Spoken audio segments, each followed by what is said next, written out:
Martinique, c'est au son du tambour, à la case de Bois-du-Parc, que l'ancien militaire Thomas Lavanne a fêté ses 102 ans au quartier Bois-du-Parc en compagnie de sa fille Thérèse, de 72 ans, et du vice-président des médaillés militaires en France, Alain Gustave, et toute sa famille et ses amis de Bois-du-Parc. Reportage DD News Martinique.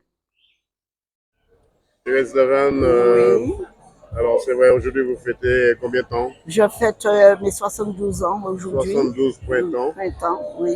Alors vous avez choisi de fêter vos 72 printemps avec votre père Thomas. Voilà. que Oui, lui, avec il mon fête père les Thomas 102 qui a ans. 102 ans. Oui, C'est un bon 102 ans. souvenir pour vous. Oui, pour moi, aujourd'hui, parce que je me suis dit, si jamais il part, je ne pourrai rien faire pour lui. Je préfère faire maintenant. Comment il a passé la crise sanitaire? La crise sanitaire, il a eu le Covid. Et dis donc, il est resté 4 semaines avec.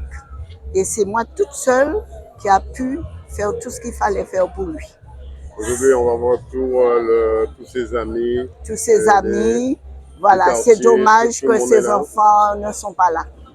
Et c'est dommage que ses enfants ne sont pas présents, parce que ses enfants, bon, il y en a aussi, il faut dire, qui n'aiment pas, puisqu'ils sont dans leur religion. Et puis les autres sont invités autre part. Et Ok. comme moi, je suis toujours avec lui et je garde le cap, je continue avec lui. Alors dans le cap que vous gardez, quelle organisation avez-vous mise en place pour aujourd'hui?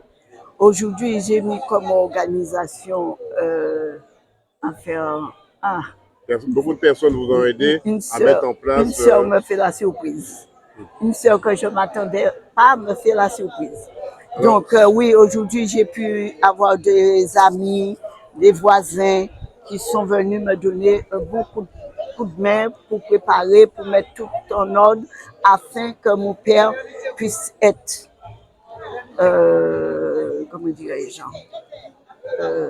Il est bien, on lui a donné, il est qu'il soit entré bien, qu'il avec son chapeau qu'il noir. puisse retrouver ses amis après le Covid.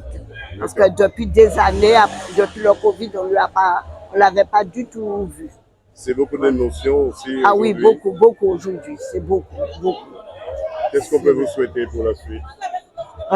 Qu'est-ce qu'on peut me souhaiter? Que je continue avec lui comme j'ai commencé.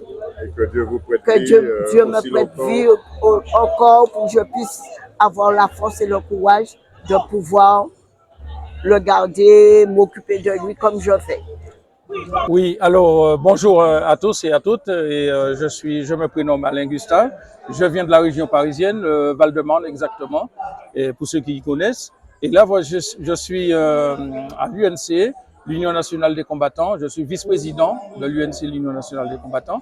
Et je suis aussi membre actif au 1274e section de la médaille militaire. Également membre actif à la 202e section de l'UNC, de l'Union nationale des combattants. Et là, je suis porte-drapeau officiel et je forme les jeunes porte-drapeaux dans ma ville. Voilà. Et là, puisque tu me poses la question... Comment vous avez connu Monsieur Thomas? Monsieur Thomas, c'est aujourd'hui que je fais sa connaissance. Et donc, j'ai connu sa fille en métropole. Et nous avons collaboré pendant un certain nombre d'années. Et là, elle est revenue ici et moi, j'ai continué ma petite vie tranquille là-bas. Et là, lorsqu'elle m'a parlé de son papa, alors je lui ai dit, mais attends, ton père, il a été ancien militaire et il est dans cette position, qu'est-ce que tu as fait, qu'est-ce que tu n'as pas fait? Et le fait que moi, je suis maintenant vice-président, je me suis intéressé des anciens combattants de la Martinique. Et quand il m'a parlé de son papa, je lui ai dit, je verrai ce que je peux faire pour lui. Et voilà, au jour d'aujourd'hui, nous sommes là et je souhaitais lui remettre le titre, le TRN, qui s'appelle le titre de reconnaissance nationale. Malheureusement, les présidents que j'ai contactés ici ne se sont pas, disons, dévoués pour que cette chose puisse se faire. Mais là, j'ai préparé quand même un petit discours pour lui afin d'honorer ce parcours militaire qu'il a connu. D'accord. Alors, c'est vrai, aujourd'hui, 102 ans. Oui. On peut dire que ça se fête, 102 ans. Tout à fait. C'est quand même Un bel âge. un bel âge. Oui. Et puis de le voir en bonne En santé bonne aussi. santé, tout à fait. Et je lui souhaite encore quelques années de plus, si le bon Dieu le veut bien.